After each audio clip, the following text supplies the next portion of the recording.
Good morning, everyone. Welcome to Friday Coffee Meetup. I'm Christy Connor, the host of Friday Coffee Meetup. We are so pleased to have you here. I see people from East Coast, from Guatemala on the line, and we are so glad to be able to bring this meetup to the world. Friday Coffee Meetup is traditionally an in-person meetup. We meet in Los Angeles, California. We're a meetup group of about 7,000 members focused on being a catalyst in the innovation, tech, entrepreneurship community. Although you're seeing my face right now, there is actually a whole host of people behind me, and I want to share them with you now that spend time every week to make this meetup happen. There's a big group of us. Let me go ahead and switch that to slideshow mode. So these are all the people that make this meetup happen every week. So we appreciate them. We appreciate you, our volunteers, that you take all of your time and effort, even during something like this crisis, to make this event happen. We also really appreciate our members and Echo Factory, who sponsors us. So we thank all of those groups. We're grateful for all of you, especially during times like this. I wanted to point out a few things that I have put in the chat window. First, again, we're really happy that you're here. We will be doing Q&A via the Q&A panel. So please note that although there's information in the chat window, you actually need to put your questions when we get to Q&A into the Q&A panel. Questions and answers will happen at the end after Paul does his presentation, and I will aggregate those to try and get us into kind of a flow. We apologize if we don't get to your question. There's normally a lot of questions, so I try and work through them as much as possible. Please keep your questions succinct. If I have to read through a whole paragraph, it might be unlikely that I will read it out, so I'll warn you in advance to keep it as succinct and as simple as possible. I've also put some other information in there. There's a great Pasadena Innovation event coming up. It's Pasadena Innovation Extravazuma. It's going to be via Zoom, and 30 panelists, innovators from around the city are going to be given 2 minutes each to talk about who they are and what they do. So check that out. I've also put some information in about Paul and the really cool things that he works on. We're so excited to have him back. And also, you know, we really are about making sure people connect and have jobs. So if you have any jobs that you are hiring for, please go ahead and list those out in the chat window as well.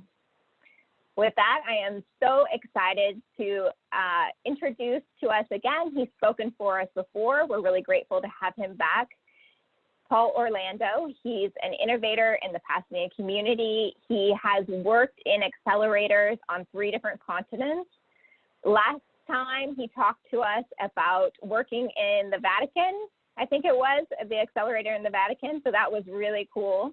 Check out his recording and video, which are on our podcast and our video channel, which are also in the chat. He is an Adjunct Professor of Entrepreneurship at USC, where he also runs USC's Startup Incubator, and that's for students, alumni, and faculty. He advises Fortune 500 companies on innovation, how to get growth and experimentation into their cultures. He has also written a book, really cool. It's called Startup Sacrilege for the Underdog Entrepreneur. I have put the link for that book into the chat window as well. It's to help startups and the tech community who might fall outside of mainstream hubs. With that, I'm really pleased to introduce Paul Orlando, who's going to talk to us today about growth in a downturn. With that, I'm going to stop sharing and turn it over to Paul. Welcome, Paul. Hey, thank you. Thanks, Christy, and thanks to Innovate Pasadena, and to Mike, Doreen, Chuck, Wayne, Michael, Andy, John.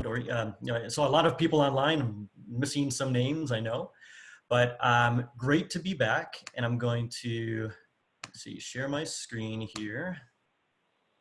Okay, and like Christy said. Okay, good. So as Christy said, yeah, I've spoken, I think I may have spoken 7 or 8 times with Innovate Pasadena, both at your coffee meetups on Fridays and also at the Connect Week.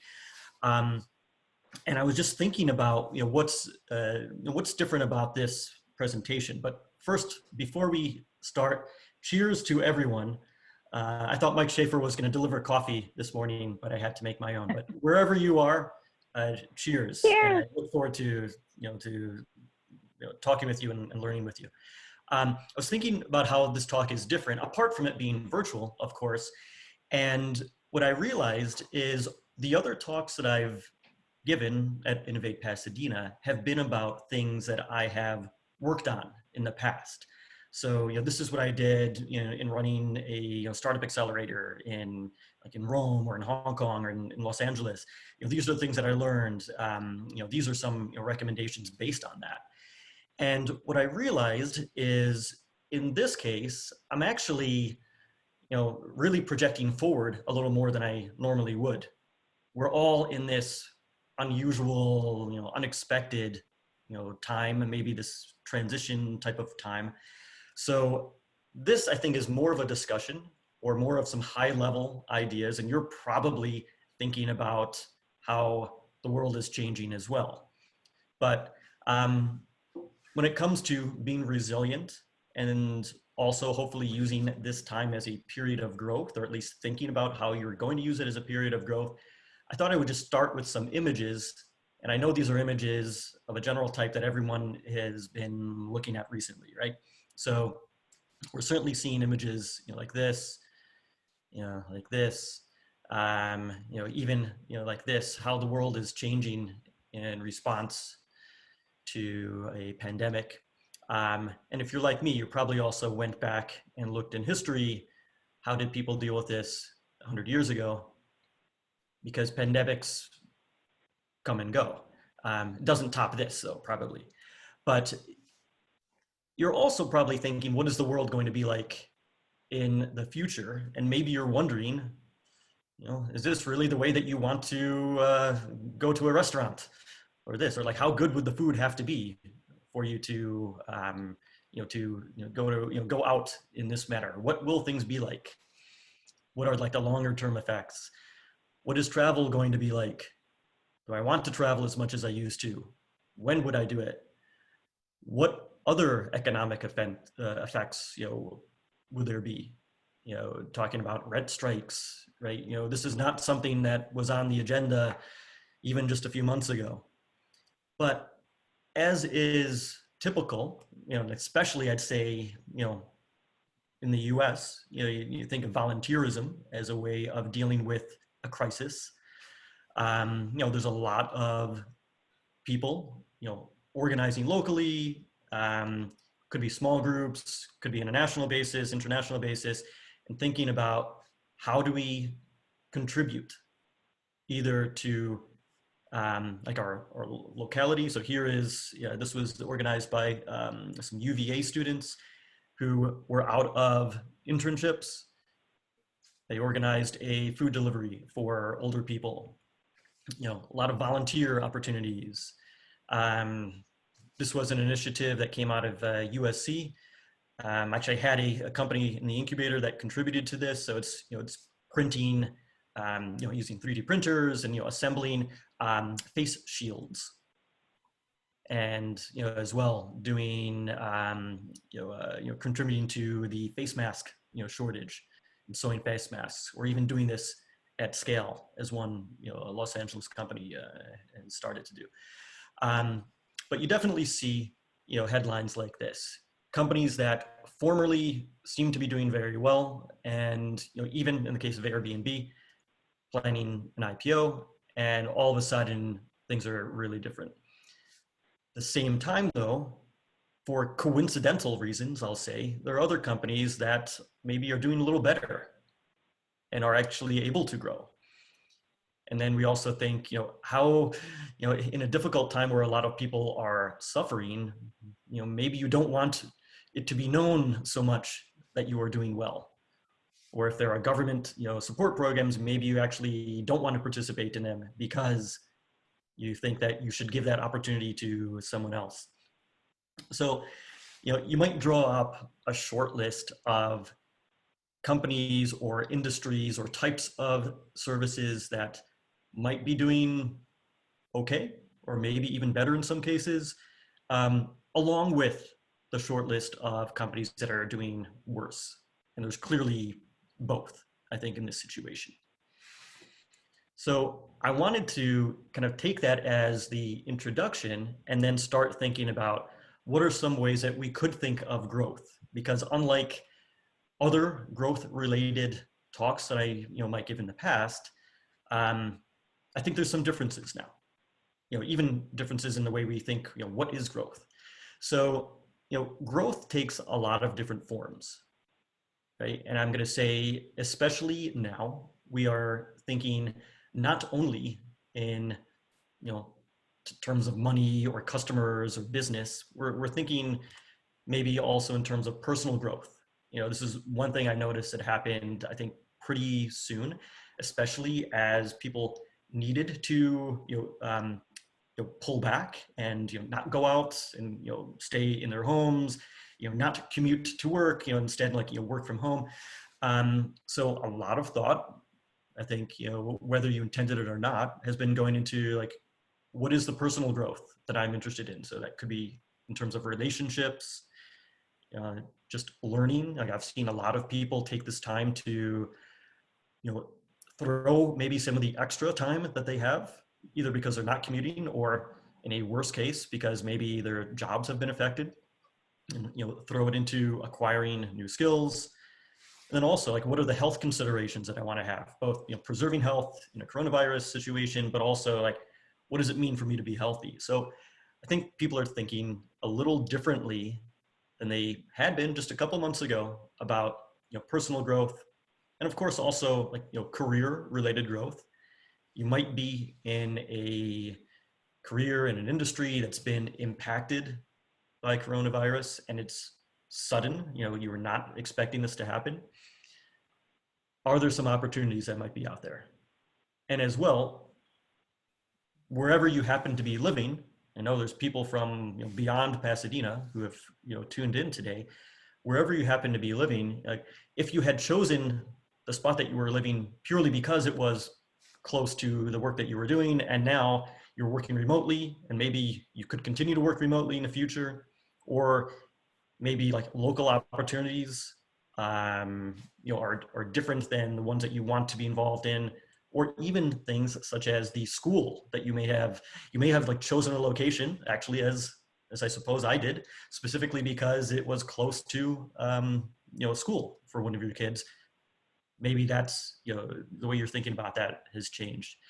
So as a way of thinking through an approach, I actually went to a list of reasons startups fail. And there's many lists like this. This is one from a company called CB Insights. So to think through this and to think, what kind of approach I might take or someone might take, I thought of, okay, if we go through the list of reasons that startups fail, and this will overlap with some of the personal growth questions from before, we think of this list of causes of failure. How do we simply avoid some of these causes of failure? So to pick some of the causes of failure from that previous chart, what are some causes and then some things that might be different now?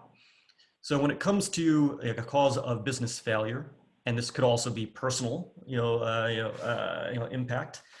You don't need to only think of this in a career or a business perspective, but if it's not the right team, an opportunity that I think is now presented is you might now be able to hire talent that you couldn't have hired in the past.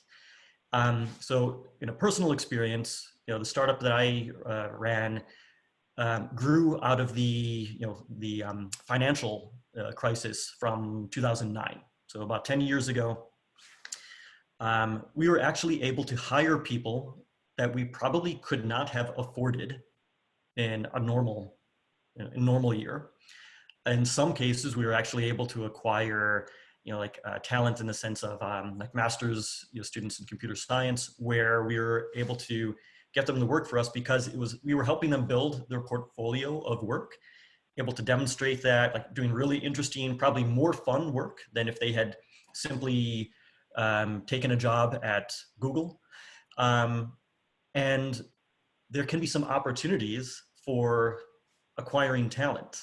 And I see this in like the startups that I work with, in the incubator at USC. I see this, just in other people I'm talking to. There might be some ways that you can just think differently about providing a great experience to a potential partner or employee, and you might not have had access to them in a different time. Similarly with like pricing or cost related issues, this is the time when you might be able to renegotiate pricing with suppliers, vendors. Better than shutting down would be that you renegotiate some of those terms or payment terms or what the price is overall. On the marketing side, the interesting thing that's happened is where people were doing paid marketing in the past, and in some cases it was not a great way of doing customer acquisition. That's changed a little bit. So the market for, say, paid ads, online has fallen quite a bit. So in some ways, doing paid growth might be cheaper today than it was just a couple months ago. Fewer people are buying paid ads. It actually might make more sense for you to do that. A timing mismatch is something that you would deal with in any market, but there's a sudden mismatch, that happens now. It's one that, was not being discussed even just, say, 3-5 months ago. Can you use timing to your advantage? And then to the point on running out of cash from that, the short list of, startup failure causes, you might instead be thinking of, just preserving cash just so you can survive long enough to win. A lot of success is just being able to stick around long enough and being able to then take advantage when the environment improves. So like a broader, more general list is you might think about controlling the amount of information that you're consuming. So if you're constantly watching the news, you might think, is the information that I'm consuming really helpful to me? Or is it a distraction? Or is there just so much noise and I hear just different reports all the time? I might want to filter that out and try not to consume a lot. I personally find that to be really helpful. Just really control how much information that you are bringing in and think a little longer term. What care do you need to do, both for your team, if this is a business growth consideration, or just individually? Taking care of your individual health, taking care of your team's wellness. Are they worried about the way the business is going? Are they worried about their prospects for continuing to be employed longer term? I found a lot of value. In fact, in the incubator that I run at USC, we've started doing a weekly wellness check-in, just making sure that everyone is kind of taking care of these, I'll say general wellness or health related or care related considerations. I've been surprised at the value in doing that.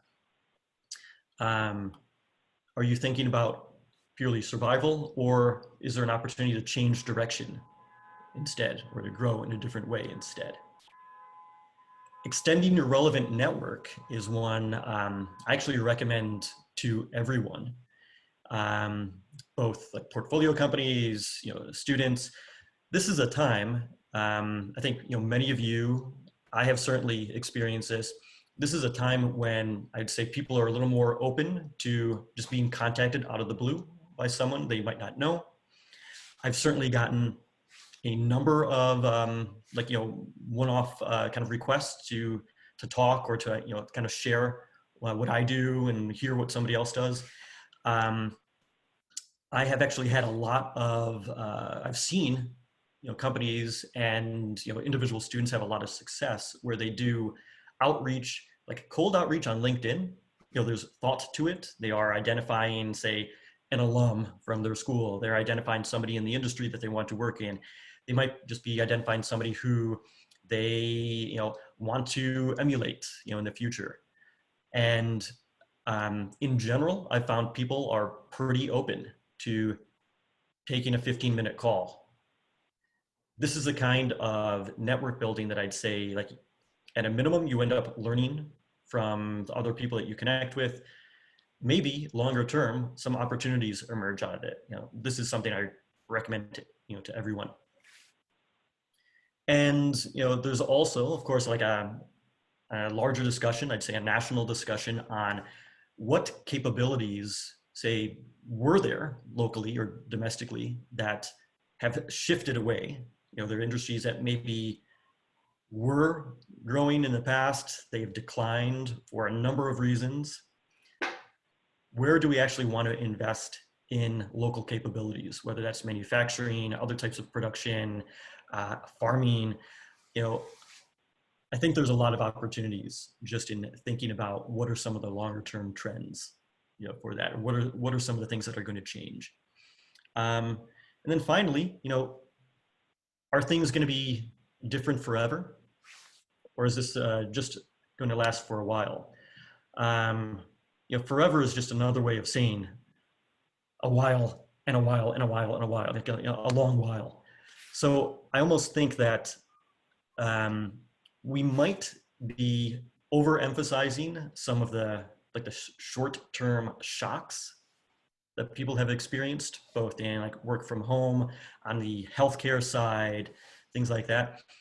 Some things I think will remain changed for a long time, but I think you can take some thought on what might change for good, what might go back when you do think through, okay, where do you want to invest your time? So I've left this pretty high level, today.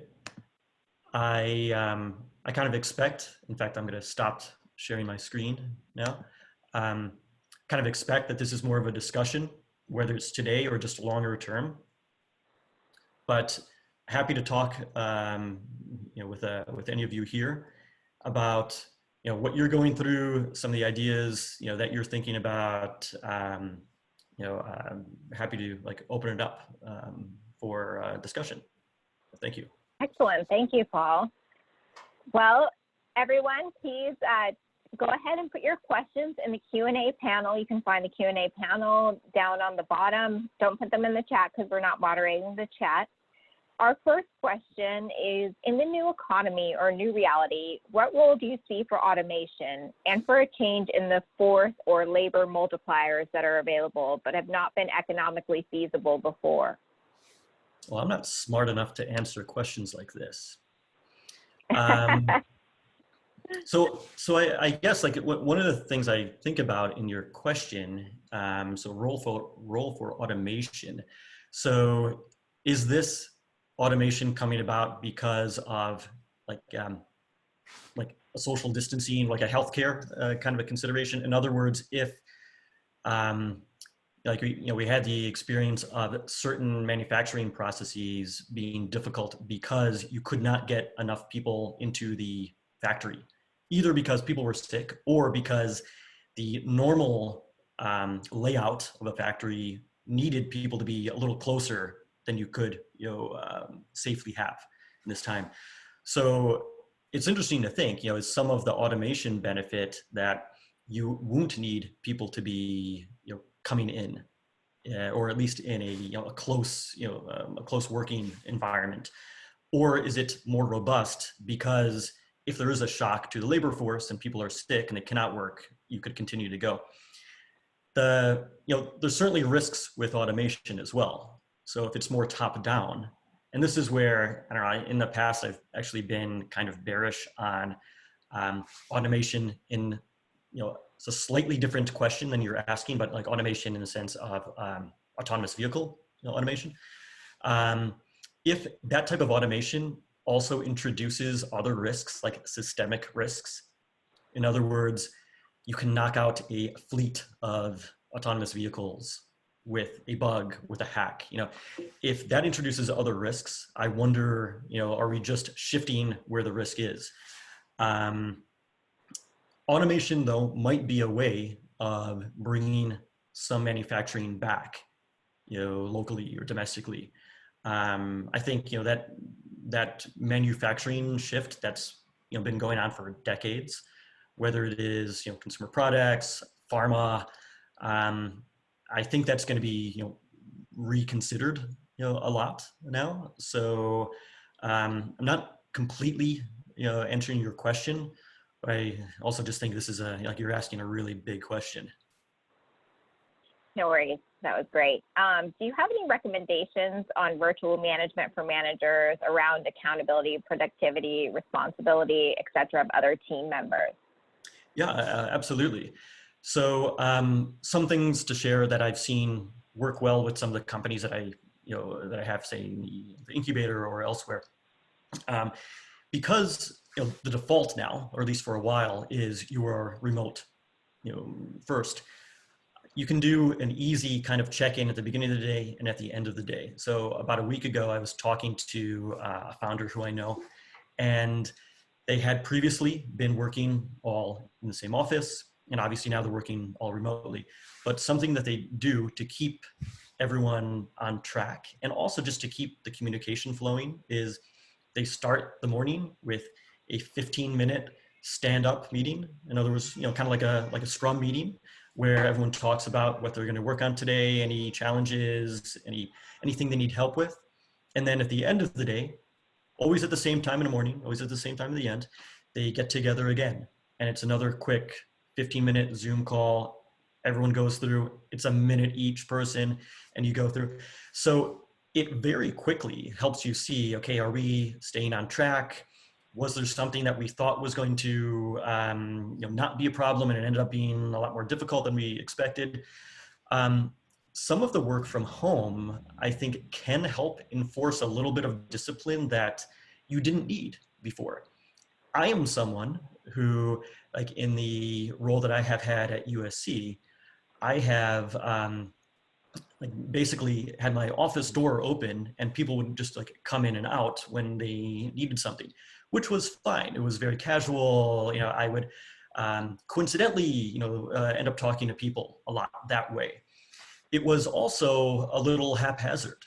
So it was good in that, some kind of creative things can happen, but it was also a little haphazard. And maybe there's also value just to be taken from saying, okay, if I'm working with you in this business or on this team or on this project,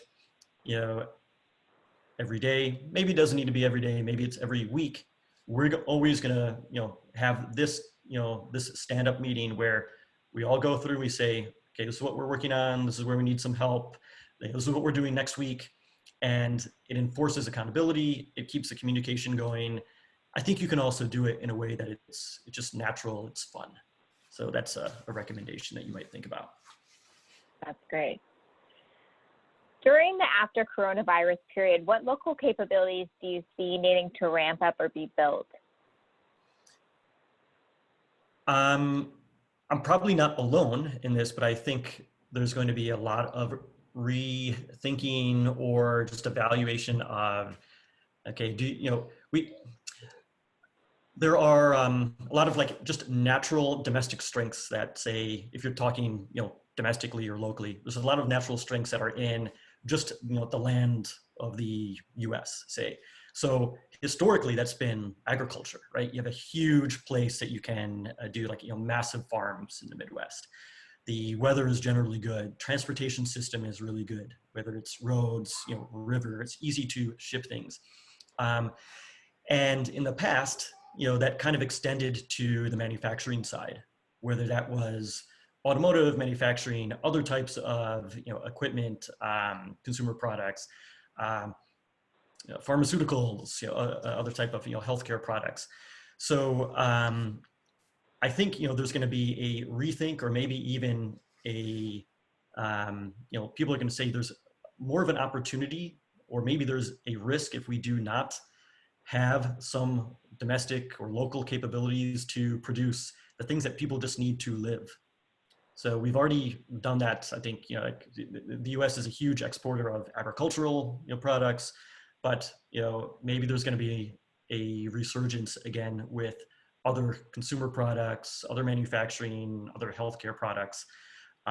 It was obviously a huge problem when people needed masks or face shields or other PPE, and it was impossible to produce enough in a short enough time, for the needs. There's a lot of, I think, emerging, case studies about, that exact fact, and some of the benefits of having global manufacturing, but also in a time of crisis, do you need some level of, domestic capabilities that you can at least, repurpose, a certain number of factories, or like talent to be able to produce more of a certain item. It's probably a mistake to think that if there is another pandemic in however many years, that is exactly the same as this one.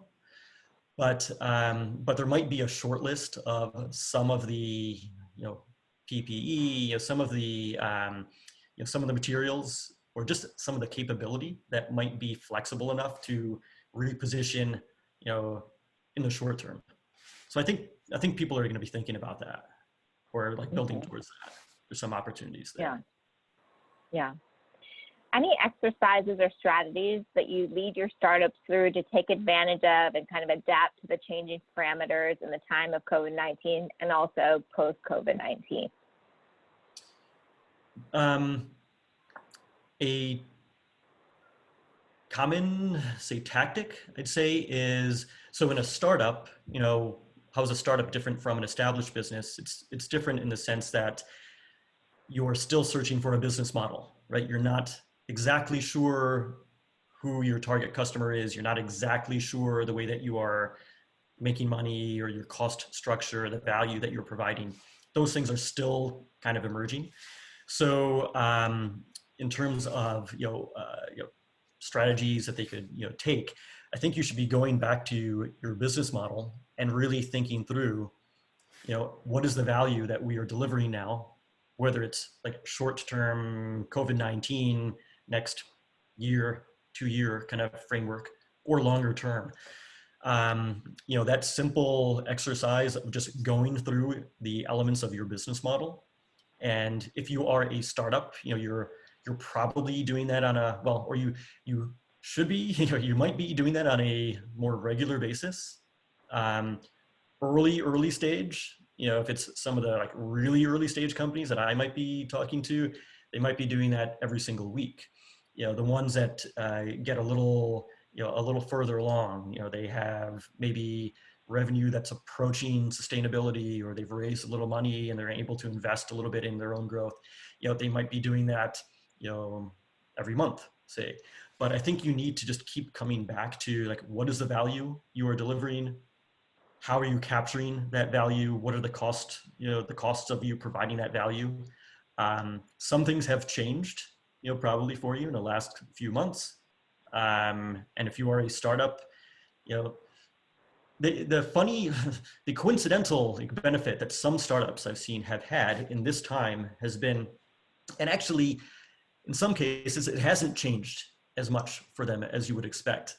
One reason is, they already weren't paying themselves anything on the team, and they're still not going to be paying themselves on the team.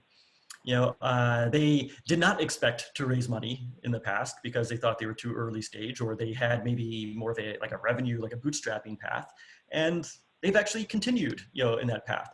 So to some degree, if you have that greater flexibility, or the team was just lean, you actually might find that you have a little more resilience there built in, but you are probably still thinking, okay, what are the changes in the environment that lead me to thinking differently about my business model? So that's something that we certainly work on, in the incubator and in classes. Great. Are there any training programs that you're aware of to teach or train managers to manage virtually, or any books that you might be aware of for managing virtually as well? This is a great question. I can't make any real recommendations. I've seen a lot of things that are out there.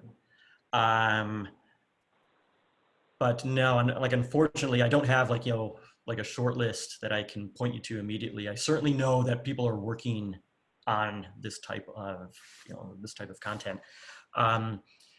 Something that is, again, it's not exactly the question that you were asking, but through USC in, over the last month, I've been organizing like a small business roundtable series.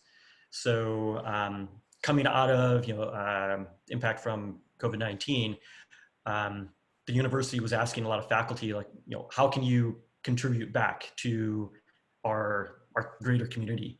And then one of the things that I proposed and then ended up, is now being done, is a small business roundtable series. So it's very informal. It's basically pairing a, say, a little more experienced business person. So somebody who's been through other downturns, somebody who maybe has had to, lay off staff or shut down locations, people who have been through like dips, pairing them with other business, could be owners, could be managers who are going through something, difficult. Not necessarily, the same industry, but like there's some commonality in dealing with a crisis. So we're now like, just starting that process of like matching people up, and it's a really informal process where you'll get on a Zoom call or a phone call every week, kind of a round table. Hey, this is what I'm going through. How have you dealt with this? Or what are some resources that we might be looking at? Or what are some ideas that we might be considering as we go forward? I've actually found there's a lot of value just in that discussion with somebody who's been through, a crisis type of situation in the past, and thinking through, okay, how are things different? But that's a new type of program. You might have seen me share some things on that, on LinkedIn in the past, but yeah, happy to do so, again, if it's of value. Great, great. Can you talk to us a little bit about your book, Startup Sacrilege for the Underdog Entrepreneur? Can you tell us a little bit about your book and the intent behind it? Sure. So this feels like a very long time ago. I wrote this in 2014 when I had first moved to Pasadena. And it grew out of my experience running a startup accelerator in Hong Kong. And then in that process, getting to know and visit a lot of other smaller startup hubs, smaller locations. And so I interviewed 30 or so people in writing that book, and I looked at how you might approach your own business growth in a different way if you are based out of a smaller tech hub or not in a tech hub. I felt like a lot of the attention was to like the Silicon Valley model, which certainly is like I'll say in general it's themed around being able to grow quickly, being able to raise money to support that growth, building businesses that can be like national, international in nature relatively quickly. That's not the type of thing that works in a lot of parts of the world. Or you might say, I want to instead build for some of the local, regional problems that I see. And I don't need to take this path to quick growth. I don't need to raise money. Maybe there is no capability for me to raise money, locally anyway, or in this certain environment, anyway. So, a lot of those considerations in the book, and you can, now you can see it on my website, is just based around how do you figure out, what are the problems that you should be building for if you're not in a tech hub or in a, I'll say in a economic environment of growth. What are some other tactics that you might take that still help you build a business that is sustainable? Because I think like there's a lot of, we can learn a lot from the way people operate in different parts of the world. We sometimes maybe give a little too much attention to the tech hub way of doing things, but there are a lot of other opportunities around the world. And sometimes those startups that are, thinking a little more, I don't know, locally or regionally, or maybe thinking in terms of bootstrapping first rather than raising capital first, in a time like this, they actually might be a little more sustainable because they have kept themselves lean. They have tried to get to revenue, as a way of, supporting themselves, at least to a certain stage. Afterwards, they might consider raising capital, but it's not, like their go-to approach of building a business. So yeah, if you are interested, please take a read through that book. Just remember, I wrote it in 2014. Okay, great. You made a great suggestion about expanding your network during self-isolation. You mentioned LinkedIn. Do you have other ideas you suggest? Meetup, Eventbrite, organizing your own online Zoom meetings? Yeah, I mean, those are all great. And certainly also like events like this are great. So when we used to do this coffee meetup or Connect Week, it was always in person. And when I would go, I would, always, just kind of bump into a handful of people who I had not met before, as well as, old friends. So you can do, I think, a bit of that online. So LinkedIn is a great just kind of mass source for being able to search for people, say with a certain skill set or background that is a fit for what you're looking for. Alumni Networks is another way you might think through this. There are a number of meetup groups or Facebook groups or other groups where it's either focused on alumni or like a community of interest.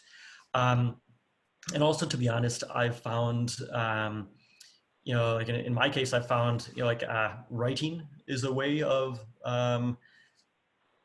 people like inbound kind of like reaching out to me. So when I write, blog posts, or if I send emails out with, what I've been writing, the people who subscribe to that, they will I've ended up virtually now meeting, I don't know, 6 or 7 people, I think, in the last few weeks who, I never met them in person before. They identified with something that I wrote about, or, something I was doing. And we had this discussion, and I don't know if, longer term something comes from that, but we're at least, starting that, discussion that might lead to something in the future. But I would say just be creative about your approach. You probably, through your own extended network, at any given time can get to another handful of people who you didn't know them before, but your friend or your friend's friend knows somebody who you might want to speak to, where there might be some mutual benefit.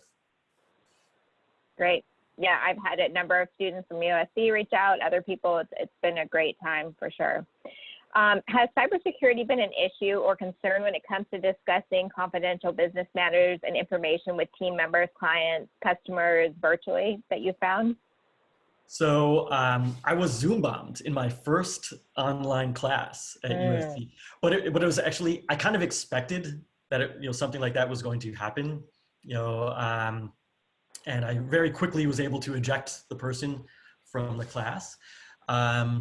So that's certain. And then since that time, USC, at least for classes, they've really locked down the security, quite a bit. So I personally have probably only really dealt with it in that sense. But yeah, certainly if you think, now it's normal for video to be going, or, kids' classes being run by Zoom. Certainly something to be thinking about. I don't have a great answer for you other than the common things to do of not having your online meetings being totally open to the world, not spreading a link around, using in Zoom using the waiting room feature so that you as the host can admit people. But yeah, I mean, Zoom was an example of a company that I mean, the product was, I'd say, better than a lot of the other video solutions out there, but it also was one that had less in the way of security, and it allowed it to grow quickly, as we've seen, in the last few months. You don't need to have an account. You can just take the link and join, right? So it's allowed it to grow really quickly, but the users have also suffered from that at times. Yeah, this is what happens with quick growth. Catch-22 there. Yes. Thank you for sharing your insights, but venture capital is one way to fuel growth. Have you seen a change in the VC during COVID, and how do you see it changing post-COVID for VC? Still early days of evaluating this, I would say. So, some people have talked about valuations dropping. I would say like the good thing about the investment community, certainly locally, I'd say, is that it's a little, I don't know, self-policed. So, like a lot of things that I've seen have been, if, pre-coronavirus, you had a term sheet or you were negotiating, potential investment, and all of a sudden now the terms are changing because, the environment, has changed. People I think are sharing that experience. So if there is, or what I should say is, if there is a behavior that might be deemed predatory or a little like taking advantage of founders, I've actually seen people share that that behavior. So it kind of helps self-police the the potential investor there. But valuations, I think, have fallen. You wouldn't, in fact, you wouldn't necessarily want to have raised at like a valuation, like a previous valuation that maybe is not, supportable, afterwards. But I think it's making people think more strongly about the capability of bootstrapping startups, but also where there are some companies that are actually able to grow more quickly now. Might be for coincidental reasons. So for example, if they were doing, delivery, certain types of logistics, healthcare, screenings, there are certain, like online entertainment or gaming, there's certain business types that have been able to benefit in this time of crisis. And it was really coincidental. It wasn't like they planned, for there to be a pandemic so they could take advantage of this. They just happen to be well positioned. But yeah, I've seen just in the incubator that I run, I've seen a number of companies that are healthcare related or health tech related that have actually been doing well or maybe better than they would have. I've also seen some food companies that I have, that have benefited, and as they have said to me, well, people are eating at home more, so they're getting, they're getting, deliveries of our products. They, are going out to eat, less often. So actually, we have this path to a customer that didn't exist as strongly in the past. Things are a little better for them. But it hits everyone a little differently. Even within an industry, it hits people a little differently. All right, those are all our questions. Is there anything else that the questions have brought up, or something you'd like to say, that you didn't get to say in your presentation that you'd like to share with us? Well, kind of like you said in the beginning, I think, and on behalf of your group, Invade Pasadena, I as well, I'm here, so feel free to reach out to me. On Twitter is probably like the easiest place, or on LinkedIn. I write a little bit about related issues. So I write a blog on unintended consequences, or if you just search unintended consequences blog, you will see some of the writing that I've posted online. Because I don't know, I've found that writing to be kind of an outlet for me, and maybe helping me think through some of these questions, a little more deeply.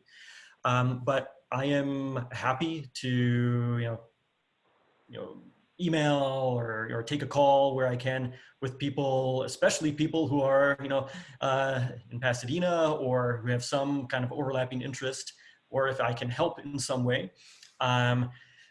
As well, if you are looking to hire, I have a list of students whose internships have been, disrupted in this time. So I'm happy to make introductions there where it's of value, to people. Or on the flip side, I also, here and there know of companies that are looking to hire. So it's a little haphazard, a little conversational, but I'm happy to either share anything that could be of value or to try to make connections where that could be of value. Thank you. Thank you for being such a connector in this community. Someone did point out that the information that I had put in the beginning, it only went to the panelists, and now I put it in the attendee panel as well. So there is information there about Paul and the Eventbrite link. Sorry about that. I'm gonna note that for next time. That next time it goes to everyone, not just the panelists. And there's information for Friday Coffee Meetup where we will post Paul's presentation on YouTube and our podcast. So feel free to share that out to your friends and colleagues as well. Thank you, Paul, for coming and sharing with us today. It's always such a pleasure to have you and your brain share with us. And we're so grateful for all you do for our community. We are going to meet again next week. We have Kurt Wedgwood with us next week. He's from IBM, the IBM Blockchain of North America. He's going to talk to us about sustainability and how blockchain can ensure companies do the right thing. So we are excited to have Kurt with us next week, and we look forward to hopefully seeing all of you again next week. Have a wonderful weekend. Take care. Bye.